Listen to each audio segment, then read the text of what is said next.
So ngayon, ano ba ngayon? October 30, 2014, past 10 in the morning, and maga ako nagising. This is my last full day dito sa Seoul. So, kailangan sulitin, kailangan maagang umalis. And pupunta ko ngayon sa Gwanghwamun area. Try ko maghanap ng bookstore muna. So, after that, pupunta ako ng Gyeongbokgung Palace. So, yeah. Let's go! So, nandito na ako sa Gwanghwamun Station. Ang sabi, from here, 5 minutes walk daw, papuntang Yangpung bookstore. So, tara, hanapin natin.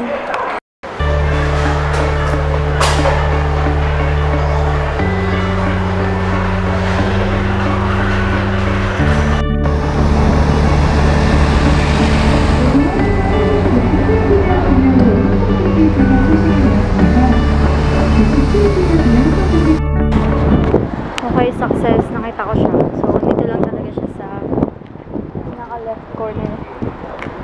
Then, yeah, we'll see kung ano meron sa loob. Sana nandyan yung hinahanap ko. So, wala yung hinahanap ko. Book failed. So, ngayon, saan ako pupunta? Pupunta ako na tawid ako sa kabila.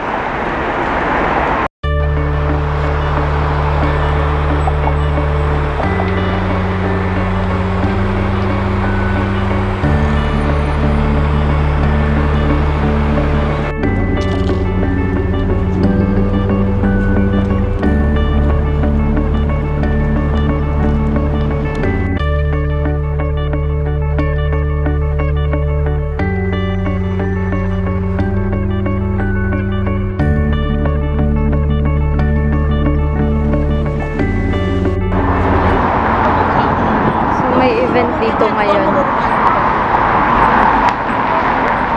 Ano ang pangalan nito? Kalimutan ko na.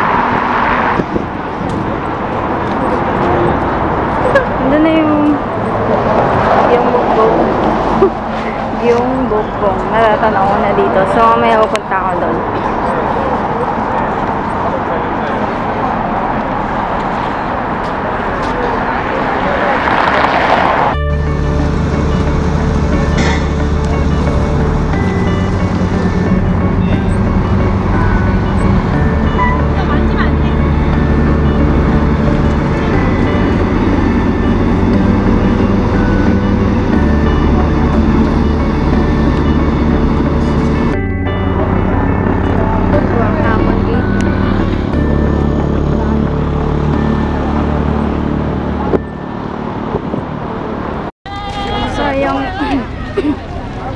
Hindi ko naabutan yung changing of the Royal Guard.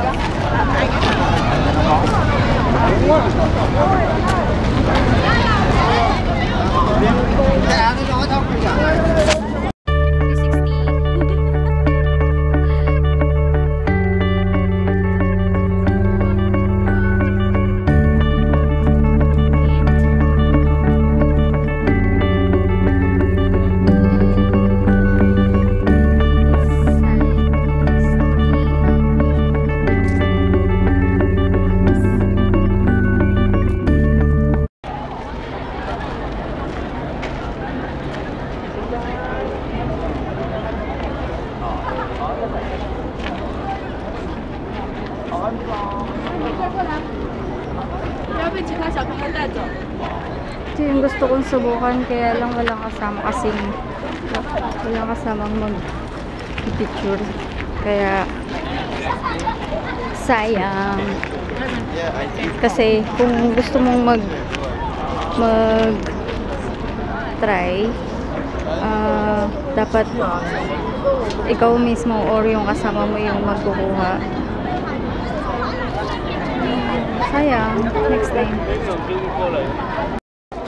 Ito na yung ticket, entrance ticket. So, I'm going in. Hindi na ako kumuha ng tour Kasi may time eh. So, group tour siya. Tapos yung next na tour is mamaya pang 3:30. Medyo matagal pa. Mag-11:30 pa lang. Dami ng tao, mga bata. Mga nag-field trip yata. Mga to.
Ganong kalamig. Sarap sa pakiramdam. Sana may makainan dito. Kasi nagugutom na talaga ako. Hindi ko alam kung saan. Nauuna ako. 들어가면 안 되는데? 향연료 네. 안 됩니다. 네. 저기 이제 출입금지라서 건너갈 수가 없고요. 여기는 예전에 전기를 발명하고 나서 여기에도 전기를 설치해놨다고요. 발전기를 고정했을 때. 그래서 전기가 돌아가지고 여기 출입금지라고도 했다고 합니다. 야, 나 전에 있잖아 이물고용 재밌었어. 왜? 자, 그럼 이거도 여기 있는 저 위쪽에 보면 열상진원이라고 해서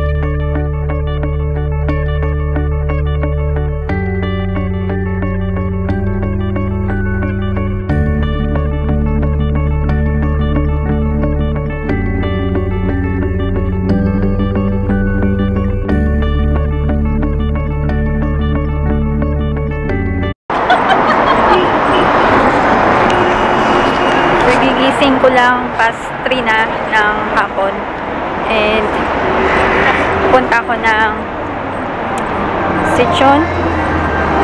Try ko hanapin yung Hello Kitty Cafe para kay Sis Bunny. Try ko lang. Ito na ako sa Sichon area. And lalakarin ko lang, hanapin ko yung Hello Kitty Cafe.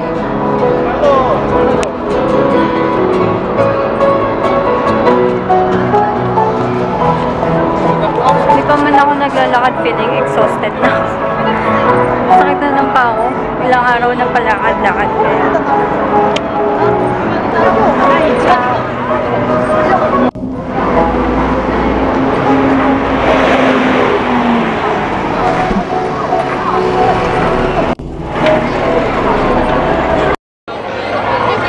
Nakita na naman akong Cat Cafe. Ano? Cat Cafe!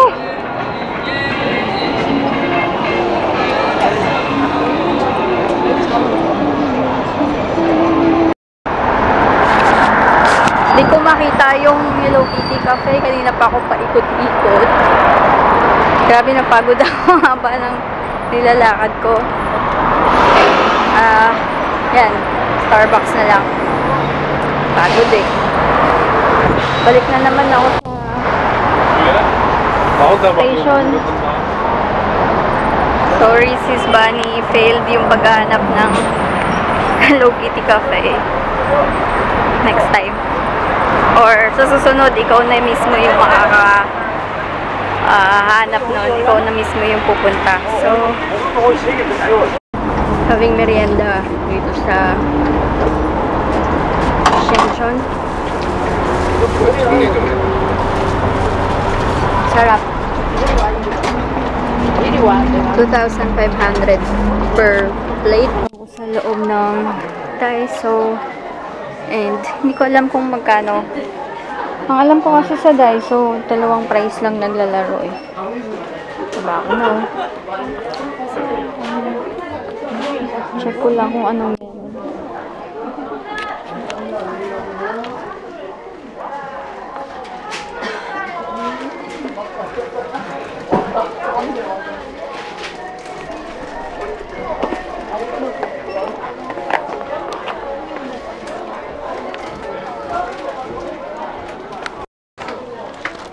Mostly, yung mga item is 1,000 to 2,000 won.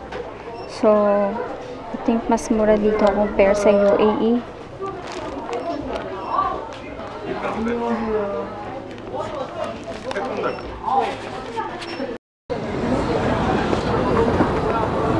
Ice cream, pero ayoko tumikip. Kasi medyo sinisipan na ako. Dahil 8:21 na ng gabi, and ito na yung huling gabi ko dito sa Seoul. Grabe pagod ko. Galing ako ng Myeongdong and last minute shopping. Wala namang masyadong nabili. Yan, isang bag lang. Tapos kaya kailangan ko mag-check out ng 11 bukas ng gabi. Ay, 11 ng umaga bukas. Tapos, grabe pagod ko. Hindi na ako masyadong nakapag-vlog kasi, tawag nito, wala na ako sa wisyo, sobrang pagod na. Tapos, yung paa ko parang pinipilit ng maglakad. Dito ko unang kumain yung first dinner ko. Gusto ko dito kasi walang masyadong tao. Tsaka mura lang. Tapos, yun, mababait pa yung mga nagsiserve. Last dinner tonight, side dish pa lang to. Ito todo ko na. So, yeah. Ilang 1, 2, 4, 6 side dish plus fried egg and sauce. Condiments. I don't know. Tapos, ito yung rice. White rice. Thank you. Ito yung beef. Kumukulo-kulo pa nasa hotpot. So, kain tayo.